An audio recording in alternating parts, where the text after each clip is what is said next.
요즘 일본 공태이. 가깝고도 먼 나라 일본 반일 감정이 들면서도 호기심의 대상인 이웃나라다.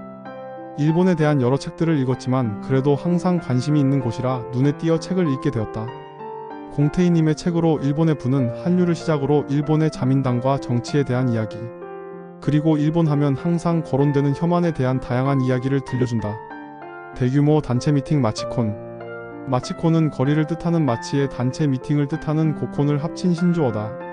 한마디로 단체 미팅을 마을에서 한다는 이야기다. 일본에서 남녀 간의 단체 미팅은 세대와 나이를 불문하고 꾸준히 인기 있는 편이다. 적게는 열댓 명에서 크게는 수백 명을 한자리에 모아서 대규모 미팅을 주선하는 업체도 성행한다. 규모가 있는 매칭 업체는 대형 호텔 등의 컨벤션룸을 빌린다. 여성은 미리 컨벤션룸의 테이블에 앉아있고 남성들이 미리 받은 프로필을 보고 마음에 드는 여성의 테이블로 이동한다. 몇 분 대화를 나눈다. 이런 사이클을 반복한 다음 스탠딩 파티를 하며 자연스레 서로 마음에 드는 커플끼리 다음 모임을 약속하는 게 가장 흔한 형태다.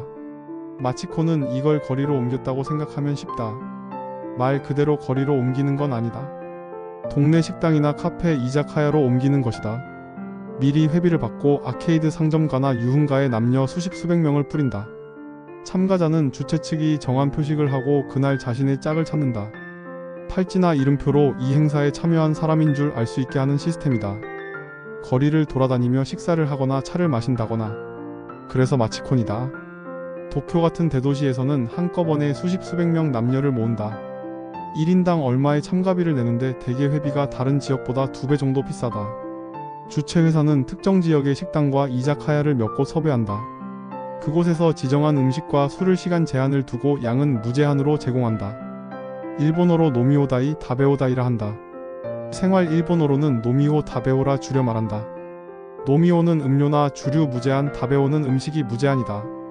마치콘에 참여하는 참가자는 이렇게 생각한다. 어차피 다베오나 노미오를 하고 싶었어. 이왕이면 커플 매칭도 될 수 있으니 더 좋은 거잖아.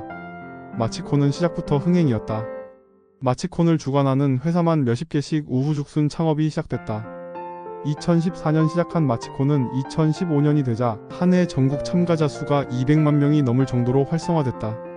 주최하는 단체와 기업만 수백 개를 넘겼다.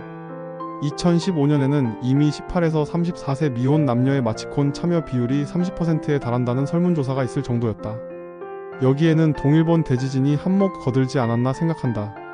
실제 2012-2013년부터 일본의 출생률이 부쩍 높아졌다. 우리나라에도 도입되면 도움이 되지 않을까? 일본은 도장도 인사를 합니다.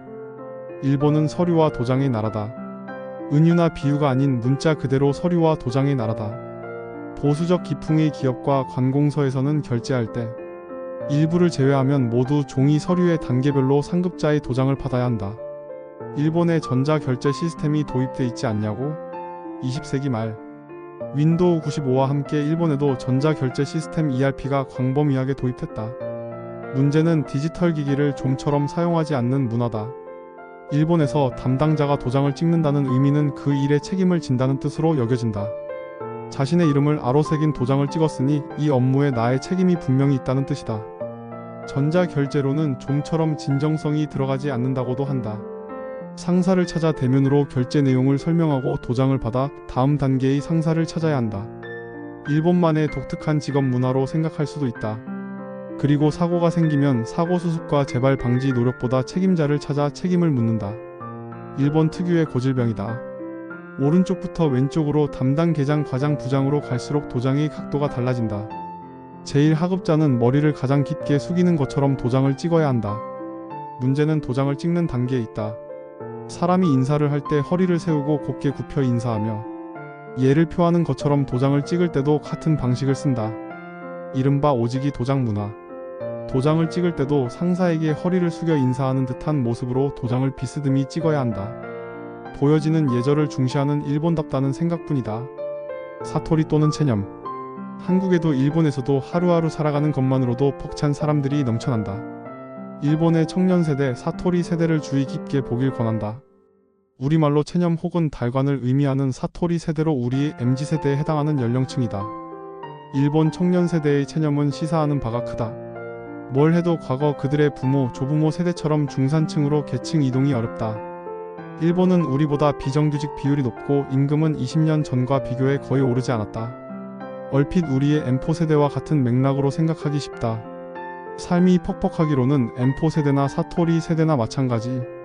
무한 경쟁을 통해 승자가 모든 것을 독식하는 세상에 살고 있고 1% 승자를 제외한 99%가 루저로 취급된다는 것도 같다. 미래에 대한 낙관 없이 작은 것에 만족하며 살아가는 청년은 일본만의 문제는 아니다. 한국을 포함해 경제 성장률이 둔화한 고도 자본주의 선진국에서 볼 수 있는 일반적 현상이다. 한국은 일본처럼 경제 선진국 역사가 길지 않다. 한국의 M4 세대는 여전히 바늘귀처럼 작은 신분 상승 등의 적어도 자본소득을 통한 인생 전환을 꿈꾼다. 지난 몇 년간 청년 세대에게 불었던 코인 열풍 영끌 주식 광풍 등이 이를 증명한다.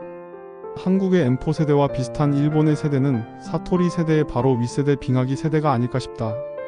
빙하기 세대는 1990년대 버블 붕괴로 사회에 진출하자마자 경제 빙하기를 맞이한 세대를 말한다.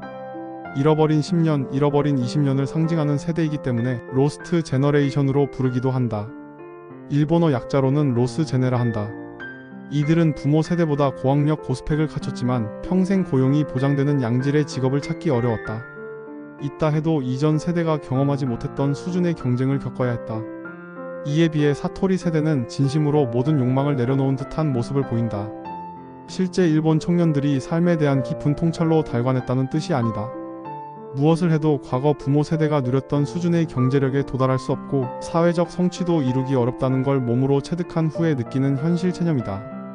욕심을 부려도 채워지지 못한다. 연애도 소비도 여행도 취업도 흥미가 생기지 않는다. 하루하루 욕심내지 않는다. 에너지를 쓰지 않고 얻을 수 있는 소소한 행복이 중요하다. 사토리 세대뿐 아니라 모든 세대의 체념은 위험할 수 있다. 그들의 체념은 다음 생각으로 이어질 수 있기 때문이다. 나의 힘으로 또는 우리의 힘으로 세상은 바뀌지도 않고 바꿀 수도 없다. 세상을 바꿀 수 있다고 생각하며 열심히 살아가는 모습을 보면 저 사람들은 왜 그리 필사적이지? 하는 생각이 든다. 사토리 세대는 일본은 물론 고도 자본주의 사회에서 매우 독특한 위상을 가진다. 자칫하면 이들이야말로 독재 권력이 가장 원하는 유권자 유형이 될 수 있다는 것. 독재자가 무슨 짓을 해도 독재자를 심판할 수 없는 파편화된 개개인의 집단이 될 수 있다는 것. 과연 일본만의 문제일까? 뒤로 가면 혐한과 그에 반대하는 카운터스에 대한 이야기들과 일본의 음악과 주목받는 가수에 이르기까지 다양한 일본의 모습을 볼 수 있는 재미있는 책이다.